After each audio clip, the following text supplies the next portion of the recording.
जय मसीह की। आज के बाइबल स्टडी में आप सब लोगों का स्वागत है। पहला तीमुथियुस चौथे अध्याय को पिछले बार हमने उसको कंप्लीट किया और आज हम 5वें अध्याय में जाएंगे।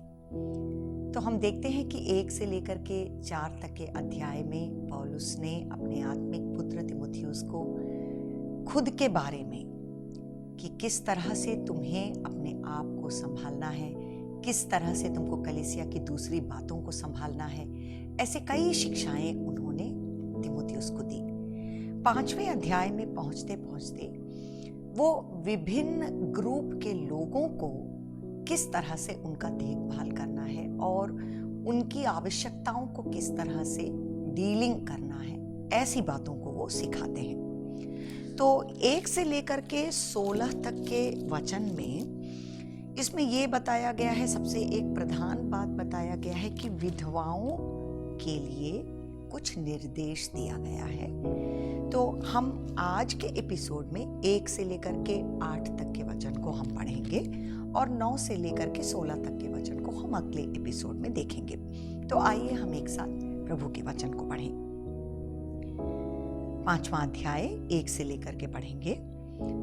किसी बूढ़े को ना डांट, पर उसे पिता जानकर समझा दे, और जवानों को भाई जानकर, बूढ़ी स्त्रियों को माता जानकर, और जवान स्त्रियों को पूरी पवित्रता से बहन जानकर समझा दे।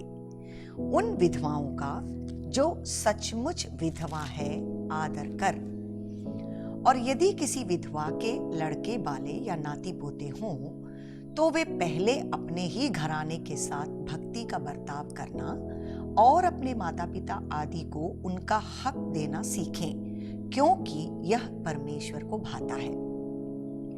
जो सचमुच विधवा है और उसका कोई नहीं, वह परमेश्वर पर आशा रखती है और रात दिन विनती और प्रार्थना में लौलीन रहती है। पर जो भोग विलास में पड़ गई वह जीते जी मर गई है। इन बातों की भी आज्ञा दिया कर ताकि वे निर्दोष रहें। पर यदि कोई अपनों की और निज करके अपने घराने की चिंता ना करे तो वह विश्वास से मुकर गया है और अविश्वासी से भी बुरा बन गया है। तो यहाँ पर हम देखते हैं कि पहले 2 वचनों में पौलुस तीमुथियुस को ये कह रहे हैं कि कलीसिया के विभिन्न लोगों के साथ, डिफरेंट एज ग्रुप के लोगों के साथ किस तरह से तुमको बर्ताव करना है। तीमुथियुस खुद एक युवक है, युवक पास्टर है, और कई उम्र के लोग कलीसिया में आते हैं। तो वो बहुत अच्छी रीति से उसको समझा रहे हैं कि एक फैमिली जैसा या परिवार जैसा वातावरण जो है कलीसिया के अंदर में होना चाहिए, क्योंकि प्रभु इसी तरह से कलीसिया को देखते हैं। जैसा हमने पहला तीमुथियुस उसका 3रा अध्याय उसके 15वें वचन में हमने ये बात सीखा कि कलीसिया जो परमेश्वर का घर है, जो जीवते परमेश्वर की कलीसिया है, ऐसा कहा गया है उसके बारे में।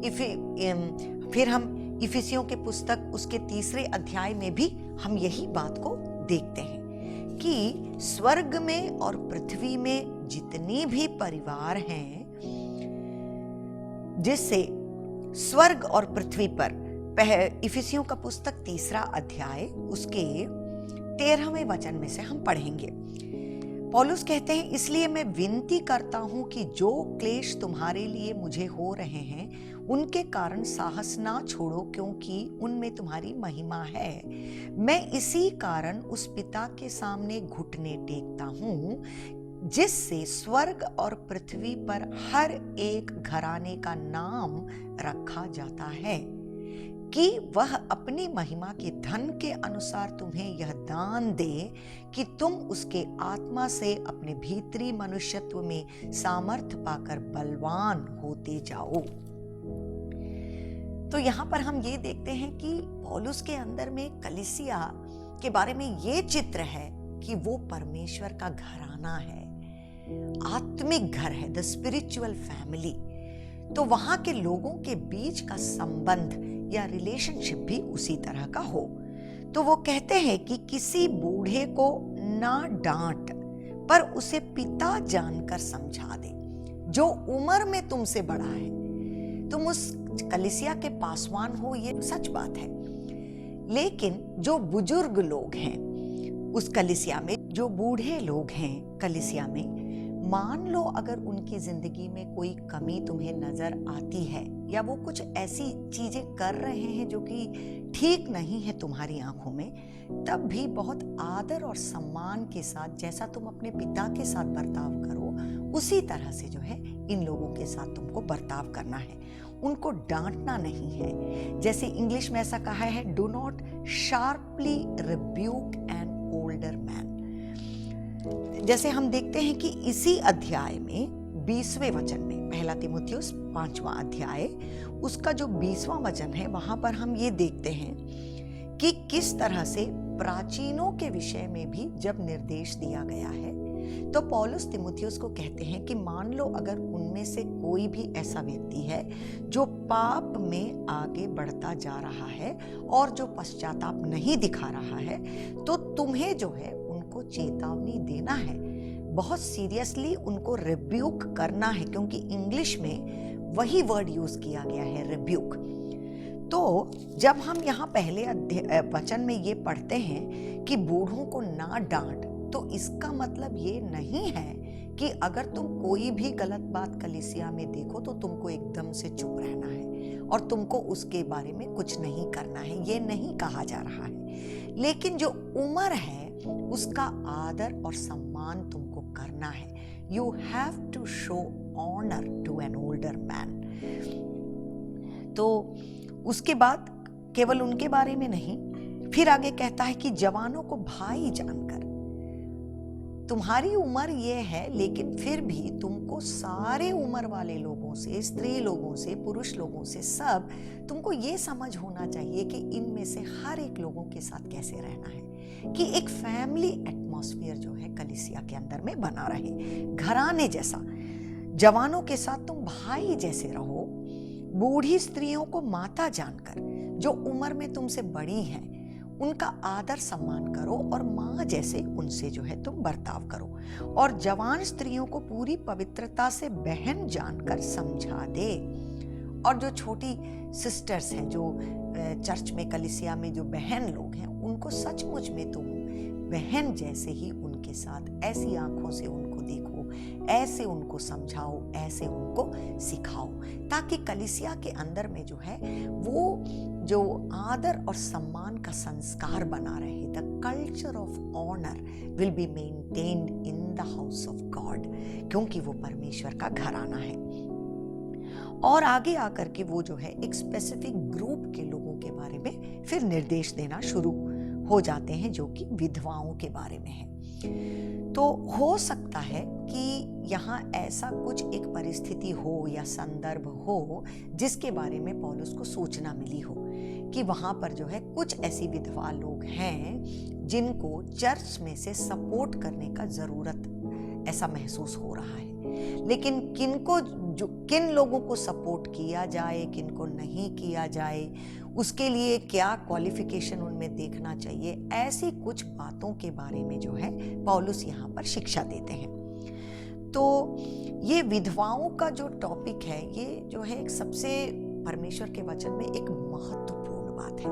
विधवाओं और अनाथों के प्रति परमेश्वर का हृदय जो है वो एकदम एक स्पेशल लव एंड केयर परमेश्वर जो है इन दोनों कैटेगरी के लोगों के साथ में रखते हैं। पुराने नियम से ही इज़राइल लोगों को जो नियम परमेश्वर ने दिया, वहीं से शुरू होकर के हम इस बात को देखते आते हैं कि परमेश्वर के दिल में उनके लिए बहुत एक जो है एक कंपैशन है उनके लिए। परमेश्वर बहुत सोचते हैं कि उनका ख्याल करो, स्पेशल केयर ऐसे लोगों को दिया जाए। और हम देखते हैं कि प्रेरितों का पुस्तक उसका 6वां अध्याय सबसे पहला जो एक इश्यू, एक प्रॉब्लम जो चर्च के अंदर में उन लोगों ने फेस किया, वो विधवा लोगों के ही संबंध में था कि उनकी देखभाल करने के लिए एक ग्रुप ऐसे लोग थे जिनकी देखभाल करने के लिए जो है वहां पर लोगों की कमी महसूस हुई, और तब जाकर के प्रेरितों ने उनकी देखभाल करने के लिए कुछ अरेंजमेंट वहां पर किया।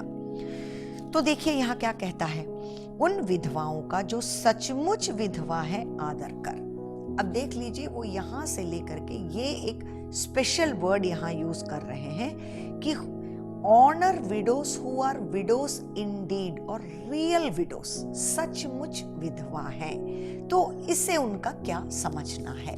तो वो पहले ही कह रहे हैं कि इनका आदर करो, उनको ऑनर करो। वो एक स्पेशल कैटेगरी में आती हैं, इसीलिए जो है दूसरे लोगों से अलग, ऐसे लोगों के लिए तुम्हारे दिल में एक अलग सा जो है आदर और सम्मान होना चाहिए।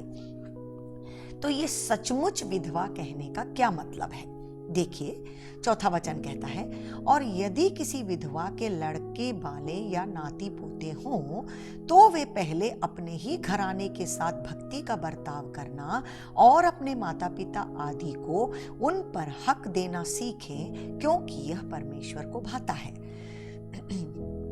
तो देखिए, यहां पर यह कहता है कि अगर किसी विधवा का देखभाल करने के लिए उनके ही फैमिली में कोई है, मान लीजिए उनके बच्चे हों, उनके नाती पोते हों, या कोई भी रिलेटिव ऐसा हो जो कि इनका देखभाल कर सकता है, तो जरूर उनको ये जिम्मेदारी अपने ऊपर लेना है। तो रियल विडोज या सचमुच विधवा लोग जिनका ख्याल कलीसिया को करना चाहिए, वो ऐसे लोग हैं जिनका कोई नहीं है, जिनका कोई भी रिलेटिव भी नहीं है, कोई उनके खुद के बच्चे नहीं हैं, कोई नाती पोते नहीं है, ऐसा कोई भी नहीं है जो कि उनकी फैमिली से उनका देखभाल कर पाए। ऐसे लोगों का देखभाल करने के लिए जो है कलीसिया को आगे आना चाहिए। ये एक क्राइटेरिया वो कहते हैं। और साथ ही साथ वो ये भी कहते हैं कि देखो, हम एक भौतिक परिवार होने के नाते हम खुद अपने घर वालों का ख्याल जब हम रखते हैं, उनकी आर्थिक आवश्यकताएं, भौतिक आवश्यकताएं जब हम खुद उसकी देखभाल करते हैं, तो ये परमेश्वर की आंखों में बहुत ही अच्छी बातें हैं। ऐसा कहता है कि यह परमेश्वर को भाता है।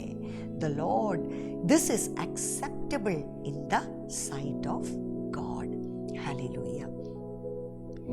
फिर से पांचवा वचन कहता है, जो सचमुच विधवा है और उसका कोई नहीं, वह परमेश्वर पर आशा रखती है और रात दिन विनती और प्रार्थना में लौलीन रहती है। तो ये भी एक कैरेक्टर जैसे बताया गया है, एक सचमुच एक विधवा के बारे में, जो कि कलीसिया के लिए मान लीजिए एक बहुत बड़ी आत्मिक संपत्ति भी है। उसका कोई नहीं है, वो बूढ़ी हो चुकी है और जो है मामलों में उसका मन अभी नहीं लगता है, और वो क्या करती है, वो परमेश्वर पर आशा रखती है। वो प्रेयर मिनिस्ट्री के लिए जो है अपने आप को वो समर्पित कर चुकी है और रात दिन विनती और प्रार्थना में लौलीन रहती है। तो पौलुस के दिल में ऐसा एक पिक्चर आता है कि सचमुच एक विधवा, ऐसी एक औरत जो कि बूढ़ी है, जिसका कोई नहीं है, परंतु उसने परमेश्वर को पा लिया है और कलीसिया में जो है वो सेवकाई के लिए अपने आप को सौंपती है, रात दिन वो प्रार्थना में लौलीन रहती है।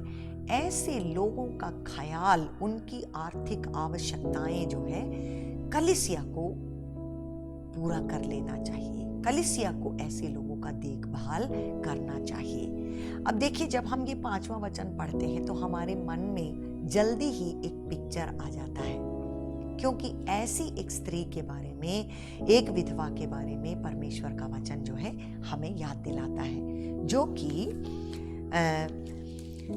हम पढ़ते हैं अन्ना के बारे में। लूका रचित सुसमाचार उसका दूसरा अध्याय, लूक चैप्टर 2 वर्स 36।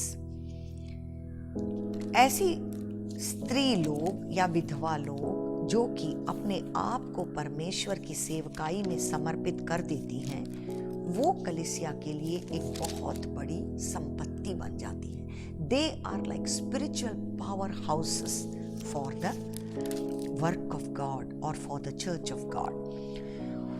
लूका रचित सुसमाचार उसका दूसरा अध्याय उसके 35वें वचन के बाद में हम ऐसा पढ़ते हैं, और अशेर के गोत्र में से हन्ना नाम फनुएल की बेटी एक भविष्यवक्तिन थी। वह बहुत बूढ़ी थी और विवाह होने के बाद 7 वर्ष अपने पति के साथ रह पाई थी।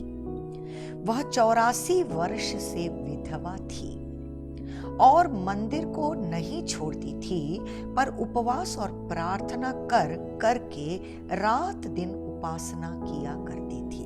Praise God. आप इसके आगे और पीछे पढ़ सकते हैं कि यीशु मसीह के पहले आगमन के समय जो है, इनकी प्रार्थनाओं को भी परमेश्वर ने उसका उपयोग किया।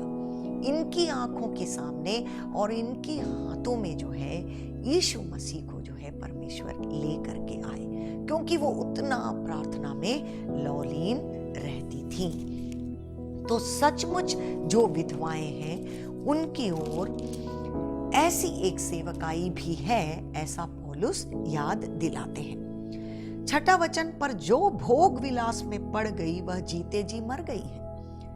तो एक तरफ वो कहते हैं कि सच्ची विधवाएं हैं ऐसी, लेकिन हर किसी को हम इस लिस्ट में नहीं लगा सकते। कुछ लोग जो हैं, जो भौतिक रूप से उनका दिल ऐसी बातों में हो जाता है और वो जो है भोग विलास में पड़ जाती हैं, और वो जीते जीते ही मानो प्रभु की ओर और सेवकाई की ओर वो मरी हुई जैसे हैं। इन बातों की भी आज्ञा दिया कर ताकि वे निर्दोष रहे। और पौलुस ये भी कहते हैं कि देखो, तुम ऐसी बातों को सिखाओ, तुम ऐसी बातों को कलीसिया में पढ़ाओ, ताकि इन लोगों को जो है ये निर्दोष रहे। उनको ये सिखाओ कि देखो, ऐसा एक मिनिस्ट्री तुम्हारे सामने में है। तुम विधवा हो चुकी हो, लेकिन इसका ये मतलब नहीं है कि तुम्हारी जिंदगी में सब कुछ खत्म हो गया है। सबसे उत्तम रीति से ये जो सेवकाई है, जो तुम कलीसिया के लिए कर सकती हो, प्रभु के लिए और कलीसिया को जो है आगे बढ़ाने में, परमेश्वर के उद्देश्यों को आगे बढ़ाने में तुम्हारा जिंदगी अभी भी कितना अधिक फलवंत हो सकता है, ऐसी बातों को तुम सिखाओ। और एक पासवान होने के नाते कलीसिया को क्या करना चाहिए? ऐसी विधवाओं का स्पेशल केयर करना चाहिए, उनका आदर सम्मान करना चाहिए और उनका देखभाल भी करना चाहिए। पर यदि 8वां वचन कहता है, पर यदि कोई अपनों की और निज करके अपने घराने की चिंता ना करे, तो वह विश्वास से मुकर गया है और अविश्वासी से भी बुरा बन गया है।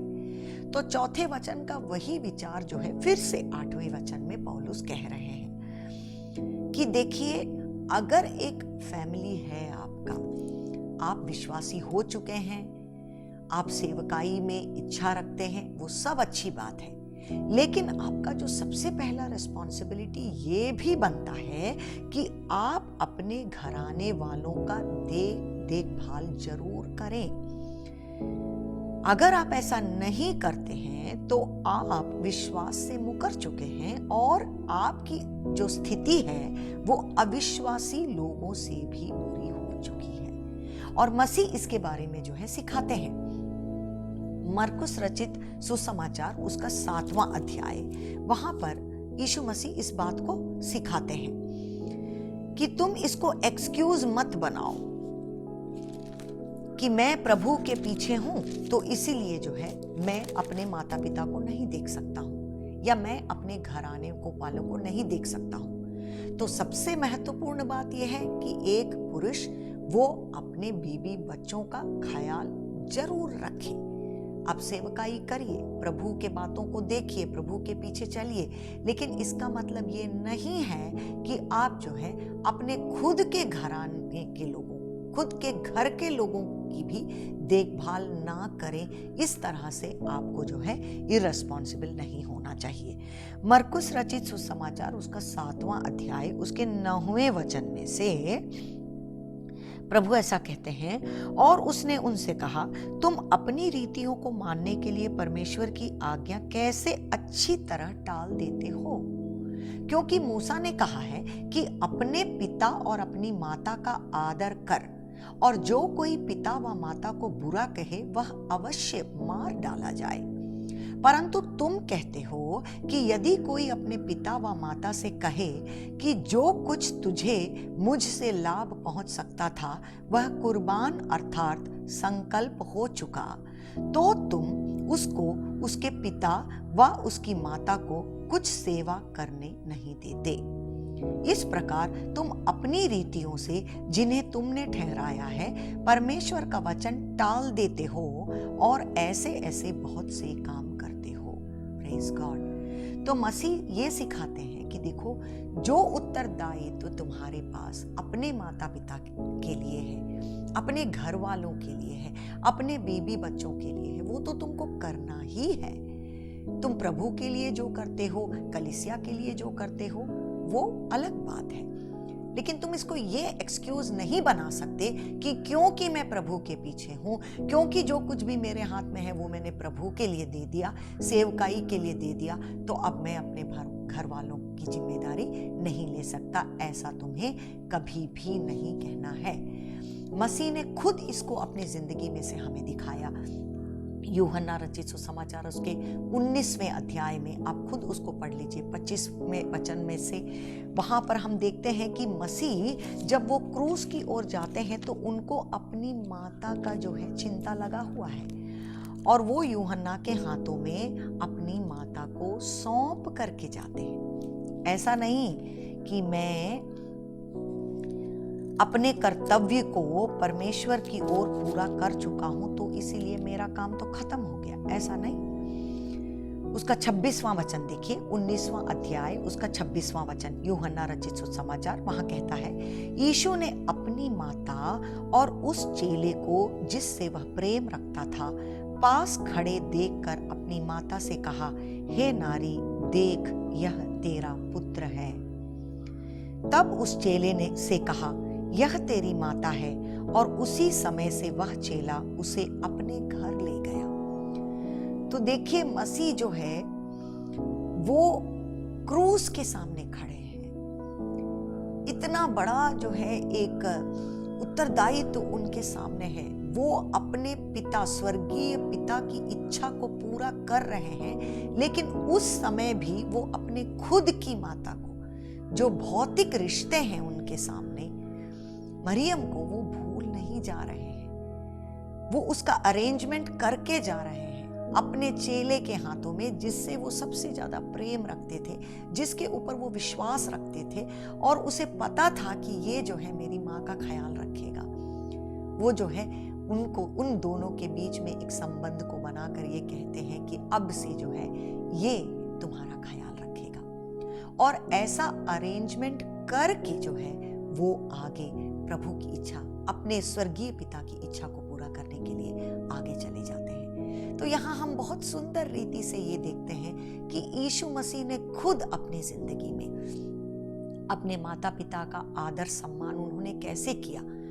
भौतिक माता पिता का आदर सम्मान उन्होंने किया, वो उनकी अधीनता में रहे, उनका देखभाल किए, और अपने अंतिम दिन तक किस तरह से इन रिश्तों के प्रति उन्होंने आदर और सम्मान और उत्तरदायित्व को प्रकट किया। Praise God. तो ऐसी ही कुछ बातों को यहाँ पर हम पहला तिमोथियुस उसका जो है 5वां अध्याय हमें सिखाता है, जहाँ पर पौलुस कहते हैं कि यदि कोई अपनों की और निज करके अपने घराने की चिंता ना करे तो वह विश्वास से मुकर गया है और अविश्वासी से भी बुरा बन गया है। Praise God. इन वचनों के द्वारा परमेश्वर हमें बहुत सारी बातों को सिखाना चाहता है प्रैक्टिकल रीति से, जो आज भी हमारी जिंदगी में मायने रखती है। और अगले एपिसोड में हम आगे जाकर के फिर से विधवाओं के संबंध में जो निर्देश दिया गया उसके बारे में हम देखेंगे। प्रभु आप सबको आशीष दे। जय मसीह की।